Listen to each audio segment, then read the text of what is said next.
I venture into horror games without prior knowledge or research about how each game will turn out, nor roughly how long the journeys are expected to take, or even how much effort has gone into creating the various horror experiences. It allows me to have a low expectation in addition to my ability to deeply immerse into most environments and settings provided. Therefore, some games perceived by others as being low on budget and effort, should one glimpse through user reviews anyway, may still prove to present an overall experience that becomes chilling to the bone and provide a lasting, airy imprint. For me, The Dare was one such short game, which despite being quite glitchy and seemingly disliked by many, ended up providing a genuinely spooky experience that I honestly deeply enjoyed. Welcome to a series of short episodes where moments of deep fear are dug up from journeys in the past, where each and one of us may discuss and compare, sharing one unforgettable memory being the most airy creature or a moment that lingered in our minds for long after the journey had ended. Do let me know your own thoughts, either pertaining to this horror game or similar moments in other games or even in real life. I will be reading through each and all of your comments, as will likely others who view this episode. Until then, here are my unforgettable memories from the horror game known simply as The Dare. First, I would like to say that I played this game when it first came out many years ago, and I do plan to play it again at a later point. I could be wrong, but I think a lot of things may have changed in the game, judging from the Steam page. It might still be the same, but at this time I do not know yet, so do keep in mind that I am preserving my first impression in this episode from an early version of the game. This short yet airy adventure starts off with Bigfoot enthusiast Anthony Grant sitting on a park bench right outside the now closed off Grapeberry State Park, hoping to document and prove the existence of Bigfoot, also known as Sasquatch.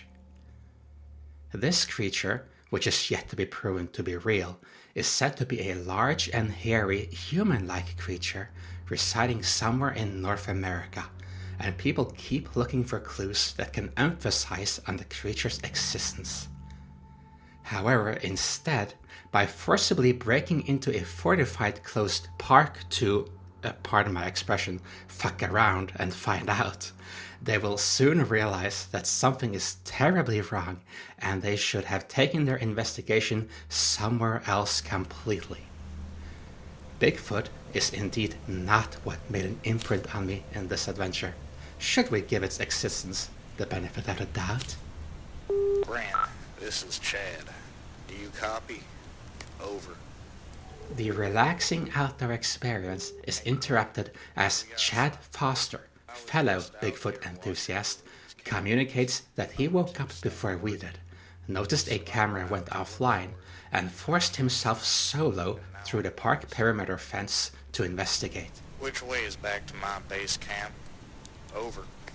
Chad finally realizes that he is lost and asks us which trail leads back to his camp, hinting towards the fact that he could be the bigger enthusiast. He is the one who was already up, and then enthusiastically decided to run off. He also, more often than not, mentions Bigfoot, sometimes out of the blue, and sometimes even inappropriately. If we look at the hand-drawn map on the table bench, we'll see that an indicator for the camp, and perhaps even a mark for the camera, has been jotted down along the left path. And if we tell Chad to go to his right, Chad will be unharmed. Okay. I'm not sure if this is the right way, but I'll check it out. This is looking familiar. Oh, there's the camera. I'll try fixing it. Over. Moving down the trail to meet Chad halfway, we instead spot a deer that seems normal at first, but it almost seems like it is waiting for us and wants to lead us further in through the park's no entry zone. If we rewind time a couple of minutes, we can see that the base camp is situated left on the map, and in a haste it is easy to tell Chad to simply go left, momentarily forgetting that from Chad's point of view, he would end up on the right-hand trail, sealing a much more foreboding outcome. Alrighty. I'm not sure if this is the right way, but I'll check it out. This path just keeps on going. Wait, why is that table flipped over?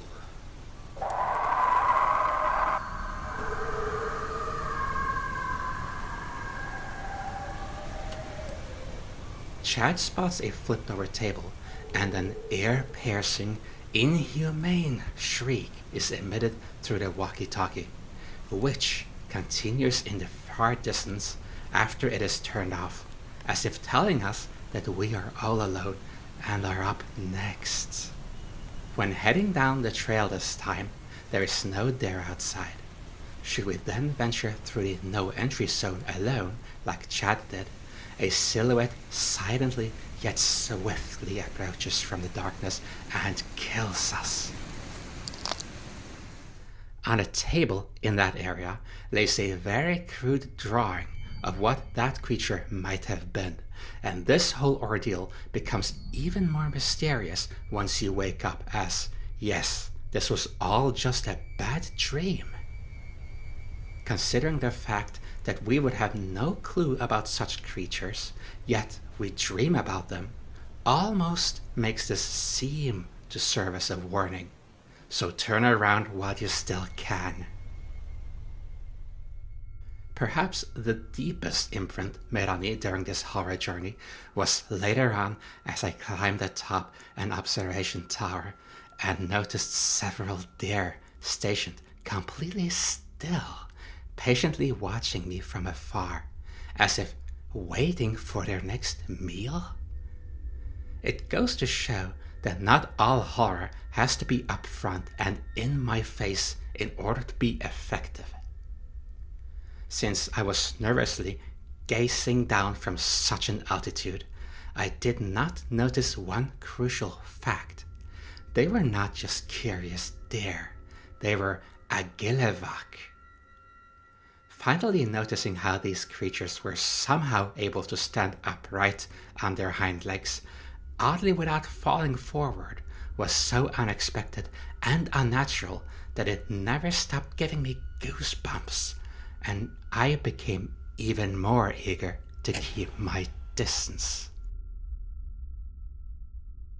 After our little foreboding dream at the start of the game, we wake up in our tent with Chad sitting outside surveilling the camera feeds, and now both of us heard the same loud shriek, just like in the dream, but this time accompanied by the firing of a weapon. What in tarnation? We should go check that out. The startling sounds are coming from deeper inside the forbidden park, where there is a small cabin, and upon investigating, it looks like as if somebody met a horrifying fate. And spread out on the floor are speculative papers of somebody who over time have taken it upon themselves the hazardous task of studying the phenomenon of whatever is going on in this area. The crude notes and research on the so-called Agilevak reveal that, while often humanoid in shape, they are masters of taking on the appearance of other living creatures. The author of the document early on questions whether or not they are neutral towards humans, and understandably so, as when I play the game, they would sometimes merely observe. It is further noted that they mimic both people and animals alike. Then there is a very interesting mention stating that this phenomenon only first occurred after the construction of a large pipeline, which can be seen later on deep in the park. This was part of a top secret operation where they seemed to do experiments, very likely horrific in nature, and God knows what those pipes were even for. It felt to me as if something leaked out and contaminated wildlife, while the author of these notes rather speculates that provoked native spirits are seeking revenge on the increased disturbance of their land. The next observation made is that they are most commonly seen as deer, which makes sense considering there are a lot of deers in the area, should it be true that the Agilavac do shapeshift. Then come some observed traits, which include them being skinny and lacking claws. They are also observed smiling. To me, it looked more like them wearing a large deer skull on the head. Both sound super creepy to me regardless. Finally, it is noted that people tend to believe it's Bigfoot, which helps to explain why these two Bigfoot hunters have found their way in here, likely through rumors. At one point in the game, after Chad goes missing, one of these at most dreadful creatures suddenly appear in the comfort of one's temporary home, in this case a 2-floor wooden cabin, otherwise comfy. And its observing nature allows us to observe right back at it, revealing that it is not really humanoid. The malformed husk of a dead deer is standing upright like a bipedal anthropomorphic character, though in the most creepy, tall, slender, and leaning manner. The body is so thin that the shape of the ribs are clearly visible, and it is covered in dried blood, as if showing how the deer died initially before being somehow reanimated and possessed by an evil spirit. Look very closely and you can see tiny dots representing eyes.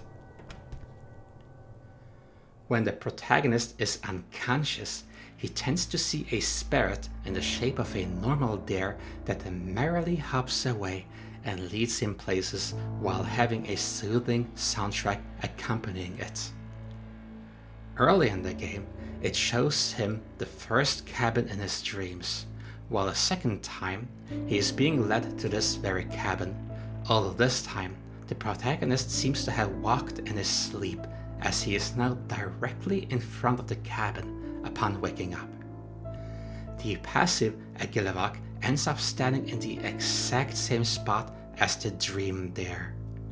Could they be the one and the same? Is the protagonist being led to cabins as a way to show the world clues as to what shady business is going on here? A newspaper article is found in the second floor of the now haunting cabin. It confirms that a pipeline has suffered a massive leak that the Flaming Bananas company needs to take responsibility, and that the park is being closed down until further notice. The chemicals leaked remains a secret. At a camp near the end of the journey, an earlier newspaper article is found, detailing the plans for the pipeline. Public opinion claims that oil pipes should not be allowed, where the company responds, and I quote, "It is not oil, that is all I am allowed to say." I am of course assuming that the contents are very likely much more controversial, dangerous, experimental, and not least highly illegal. In an industrial area, there is a printed research note, similar to those documents found in the universe of The Foundation, as shown in SCP Containment Breach and similar SCP-based games. Here it is explained what the company has found out, having captured a specimen, and one is depicted wandering around outside in their cargo yard. Here we see terms as Project 12, which I believe to be a research or some experiment, and Entity 1007 being their internal reference for the Agilavac, or the deer. Here the creature has been analyzed to be a malnourished white-tailed deer standing on its hind legs, and it is seen covered with blood and wears a skull on its head. It is also reported to have glowing white eyes. The research thickens as it's stated that the creature originally comes from the underworld and that it can only utilize the deer form for 72 hours until it finds a new host. It can also only use forms of prey that it has killed. If the Egilevak we see wandering this park was somehow summoned by the company, then it would definitely be a catastrophic experiment that they are trying to reverse, as they did write that they have not perfected some sort of chemical or weapon. Thus, Entity 1007 still roams the park. It could very well be that redacted part of information is somehow connected to the pipeline, as they write, Project 12 has introduced blank as a way to combat these entities. As if the situation could not get any worse, it is about to take a nosedive. It is written that this entity is extremely hostile, although it prefers to strike fair and lure its prey. It can take on many forms from the skull there, and the entire rest of the line has conveniently been redacted, but I will guess that the company has observed many variations of this creature. Continuing through the document, it is written that there have been reports of humans being killed by the entity, resulting in it taking on the form as a regular human being. Keep this in mind for later on. As a trait, a fake human will use broken sentences based on what the entity has heard, and I am starting to get a bad feeling about this. A final newspaper article can be found placed in a container in the container yard, and it is the most disturbing article yet. The newspaper states that Chad Foster, our fellow Bigfoot hunter who went missing just moments ago, was shot and killed by the protagonist during an illegal Bigfoot hunt. What? The confusing text continues. The two men broke into the closed Grapeberry State Park to look for the mythological beast known as Bigfoot, and that his friend Anthony Grant, that would be us, claims that they killed the deer and that Chad Foster was murdered by the deer. This does not make any sense. How is it possible that Chad is not only dead, but has been dead for long enough for this to have been in the newspaper, and for the newspaper to likely be dated to have been tossed out all the way out here? While this is initially a dead-end mindfuckery, my mind is just now trying to come up with the craziest ideas of what might be going on. First personal theory. The massive leakage, as was reported, from the pipes is messing with the mind to the point of warping reality and causing us hallucinations, with the protagonist shooting Chad out of insanity, and this all being a bad dream long after the event.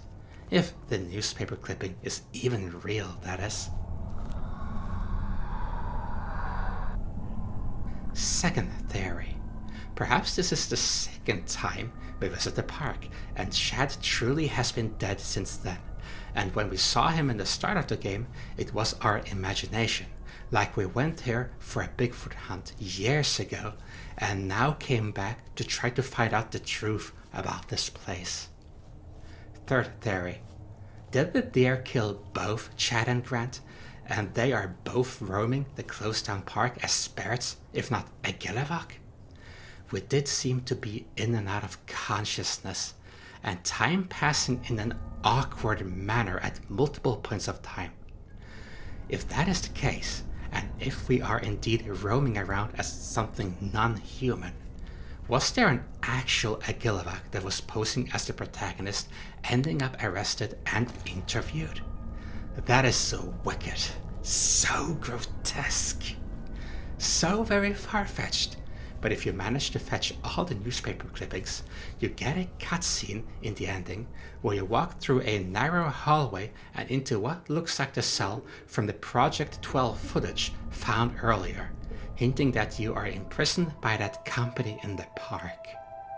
Well, do you know what I believe? I believe that each and one of us will find different clues and make different theories. Therefore, please do feel free to share your own impressions and theories on this game, and I cannot wait to read through them. I will admit it was a glitchy experience at the time, but still, it did make an impression on me.